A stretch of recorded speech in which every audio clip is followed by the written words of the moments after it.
Good morning, it's Friday the 8th of November and it's stress day. We're trying to get the Mizzen Mast up. The yard's been to have a look and they're hopefully coming back soon, so I thought I'd start the video, otherwise we won't get any footage. So I will show you the mast as it's ready. Right, we've moved it away a bit from the boat and we've put all the shrouds on. And we've lashed up the lashings to lash the shrouds to the boat. We've prepped them, spliced them I should say, and Dave's just been to the chandlery to get a nice shackle for the topping lift, which somehow got forgotten. It's always something, and we're hoping that they will come from the beach, and I'll try and get some footage for you. One job that we had kind of forgotten was to fit a block for the topping lift. So I'm just doing that now. There's not a lot of choice in the chandlery here for blocks, but we've got a 10mm bolt going through here, and we have this block that's got a kind of a saddle. We'll go over that bolt. I think I'm just going to try and put a bit of rubber inside around there so that it doesn't rattle. We don't like rattles. No. There'll be something that rattles, you can be sure of that. But the good thing is that we're both here today, I'm well again, and that it is in fact a beautifully calm morning. Yeah. So fingers crossed. Even calmer than... Is it calmer than last week? The forecast said it was going to be. Calmer than the forecast, yes. The tide's just beginning to come in again now. We had to get up super early for us to get this sorted. And the boatyard, we hope, they've got some boats to come out and go back in, so they're a little bit tight for time, but they are hopefully going to come and with the high lift and get our very nice beautiful Mizzen Mast up.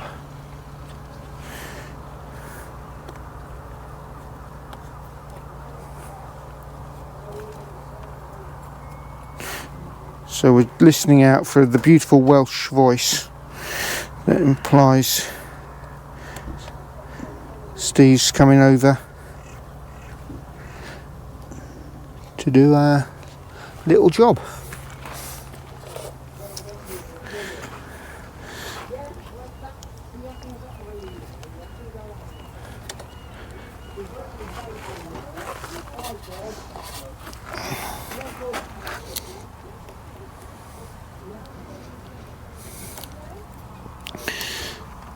I think I'm going to need to try and hold that on tighter with a zip tie.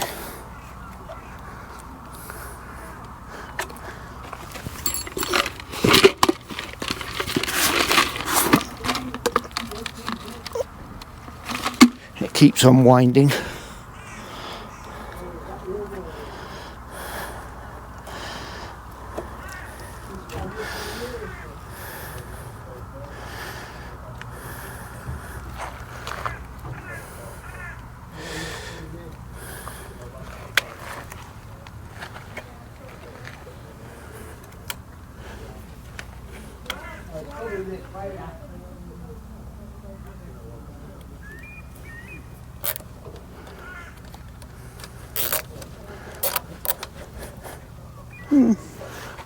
I'll cut that off afterwards.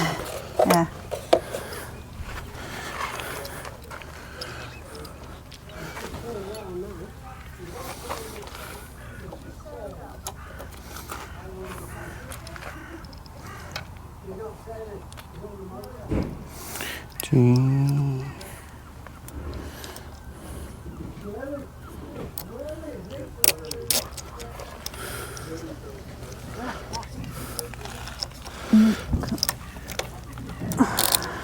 Yep. Yay! Success. A bit fiddly.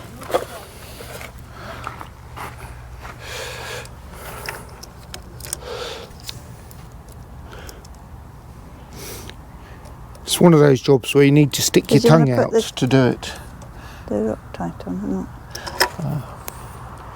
It's not Loctite. That's Oh, you want some Loctite? It's got a nylock. Oh, it's got a nylock. Okay. So it'll be alright for this. Is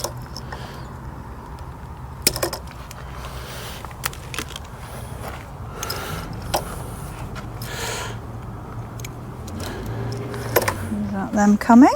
Can we hear them? I think that's the bobcat. Yeah, probably.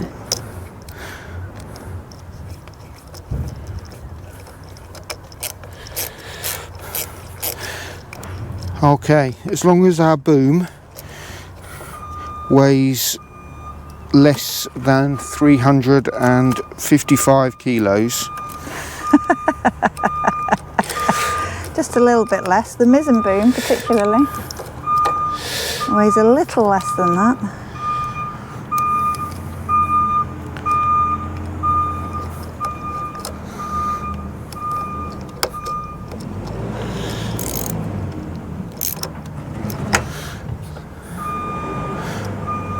I think that's going to do a nice job actually for that.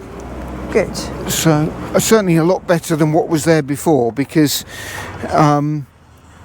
it was a shackle. Two shackles onto just one side, and it had nearly worn through completely. So it's nearly worn through completely. That's going to be very secure, and we'll use our dinghy anchor line as a temporary topping lift, because that's the only rope I've got here. I wondered what that was. Yeah. Okay. Good. We have a mizzen mast that is now standing. The yard didn't want us filming actually putting it up. They use a high lift with a little crane attachment on the end of it, and it actually went pretty smoothly. The only bit that took a bit of time was I'd put too thick a rubber around the mast here, so we had to cut some away for it to drop down fully.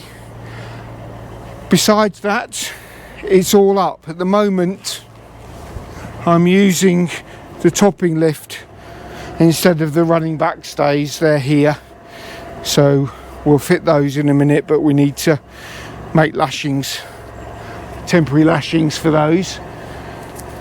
All the lashings are just pulled sort of just a bit beyond hand tight, but they're plenty to hold the mast secure at the moment, especially when there's no wind.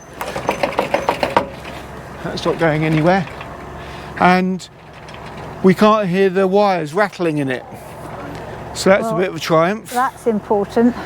Very important. I'm sure that'll change over time, but good start. Anyway, we've got the mast up, and I'll now come over there and take some close-ups. It's a lot harder to get along the side decks now. Very much harder. But other than that, it's fantastic. I'll come over and take some close-ups. Right. Well, I've recovered now by having a cup of tea and a biscuit. So I'm ready to film, and Dave is going to tell you about the mast and getting it up. Here we go. In one sense, there's not a lot to tell. It went very smoothly. Our only hassle really was that the rubber that we'd put around here, not quite on picture. Yeah, it is. The rubber we'd put around here was a bit too thick, so it didn't initially drop into the foot.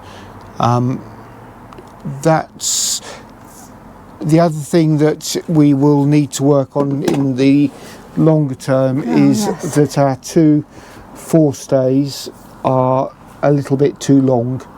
Particularly that one, which for some reason we don't understand was longer. Yeah, so we've got enough to get it tight at the moment. There's obviously things we could do. We could rake the mast aft a little bit, would increase its the need for a longer shroud. But we could adjust the chainplate loop. We could adjust the chainplate loop. Yeah. Even redo this. Could make a new chainplate lashing loop that was shorter. This that might be the splice. So yeah, there's things we can do. There's things we can do. We've got the wires coming out neatly. Happy with those. We've got to do the deck glands to get these 2 wires for the 2 antennas through to below decks.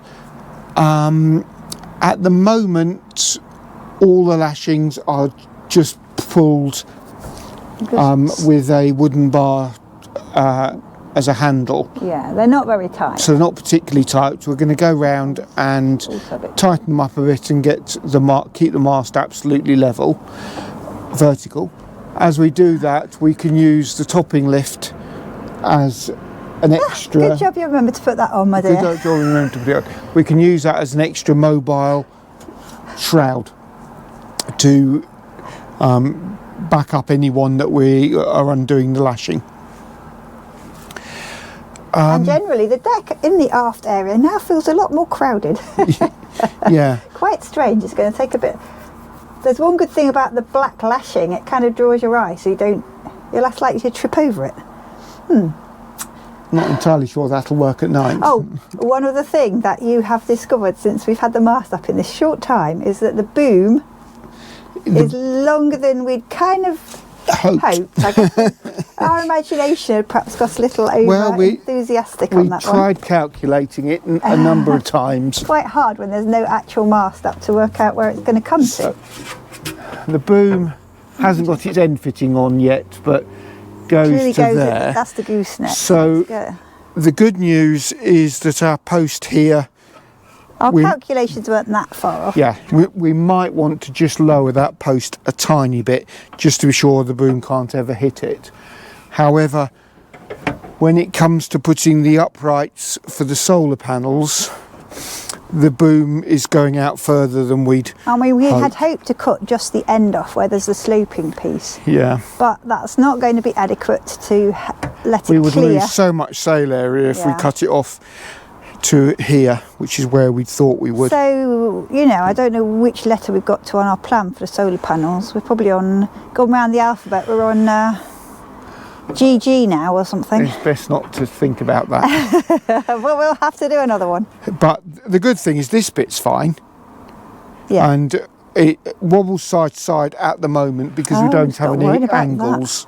Honestly. Diagonals. But from a forward and aft perspective, it's very, very strong. Stiff. It's stiff, okay. Stiff. Yeah, so the problem is that if you put a solar panel vertical beyond the edge of the boom, it's sticking out sideways. It's going to be very vulnerable or whatever. So we might be back to something that's got a diagonal. We might be back to something that moves. But the goal is that the solar panels want to be about this height and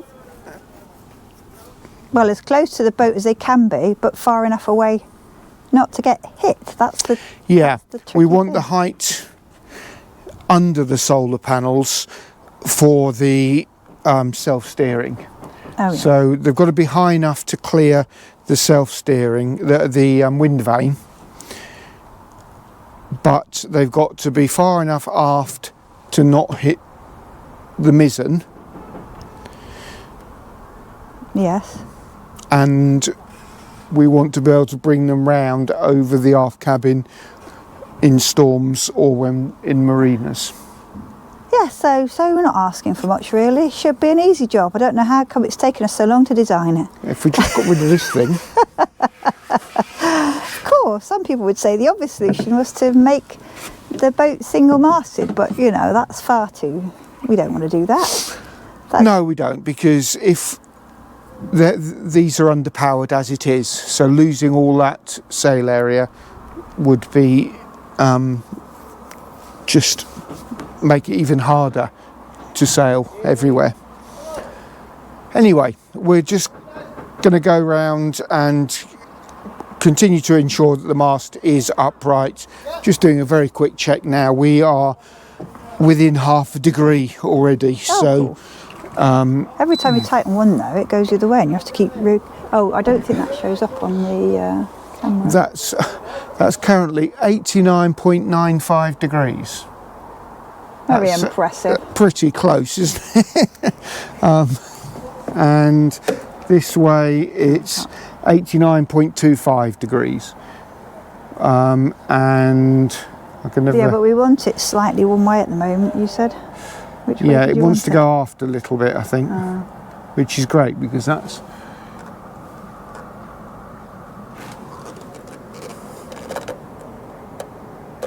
pretty straight.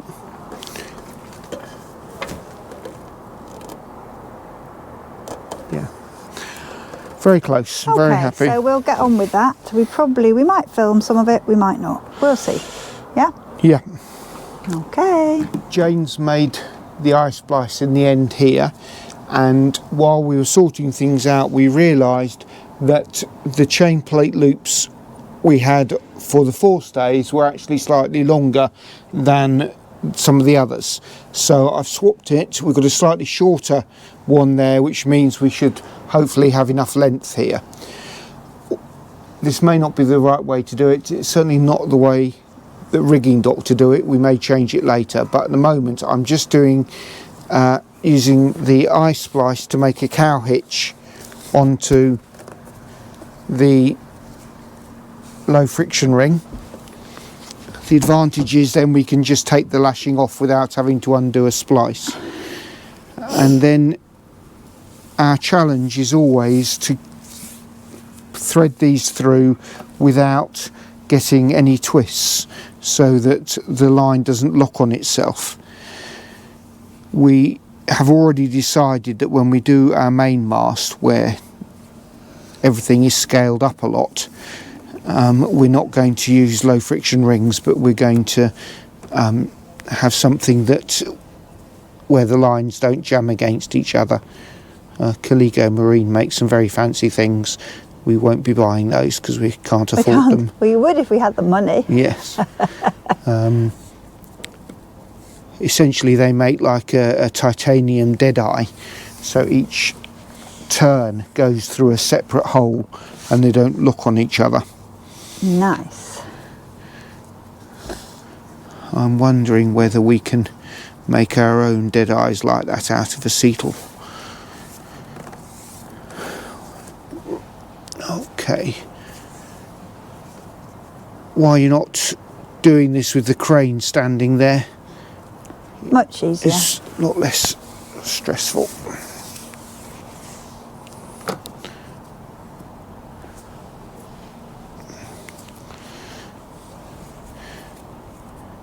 And we're certainly not going to be using the come along today to put hundreds of kilos of tension onto this. It's not necessary while we're in the yard and not putting any sails up.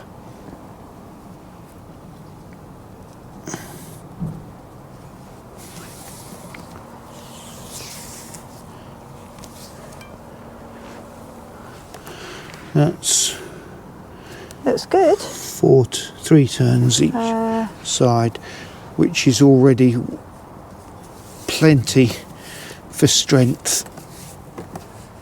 I think we'll just do that one. It's slightly easier with the way I'm doing it at the moment to pull upwards than downwards. So I'm just going to use this bit of timber so I can get a nice pull, trying to keep those.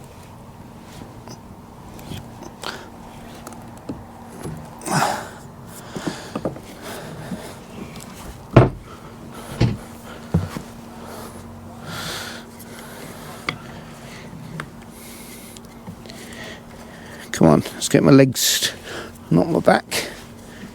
Be a good boy. Yeah, don't do your back in now. Oh yeah, that's tight. That's better than it was before. plenty tight enough for Now, a boatyard. even with 60-mile-an-hour winds, a lot of the loads are from a sail, really, aren't they? They're really big loads. Yes. I'm just going to, oops, got that caught in the winch, use up this extra length of line at the moment.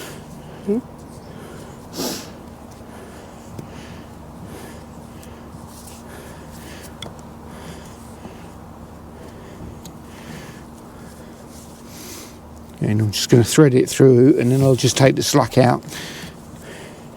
But once you've got all those turns, the friction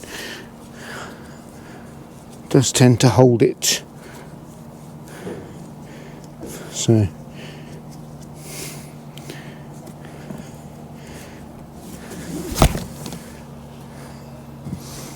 okay, let's just pull the slack out of those extra turns. Oh, there's a bulge coming on it there. Yeah, it'll gradually work its way through and even up the tension, I think. That winch is not a very comfortable place to sit. Tell you that for nothing. Shocked me. We won't make that our best sitting place, especially when it's got rope on.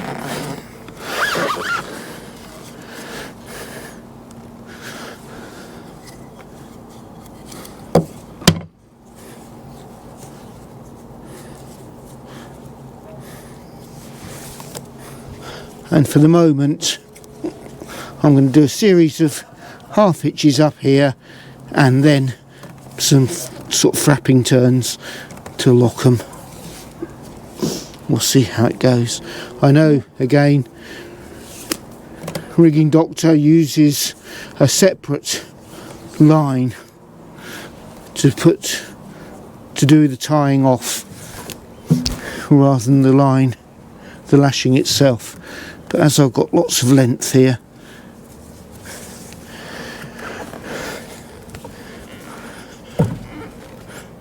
right. And we know it will begin to stretch. And It's going to creep a little bit.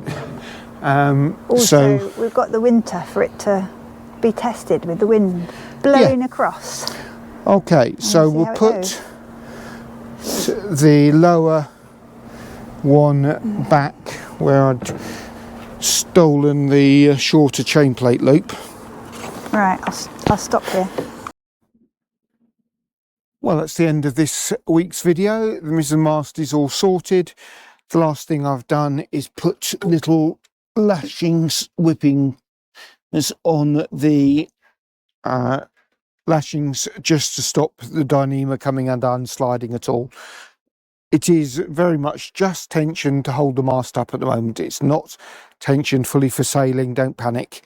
And the lashings are not final, but the mast is, if I give you a look that way, it's really held nicely now.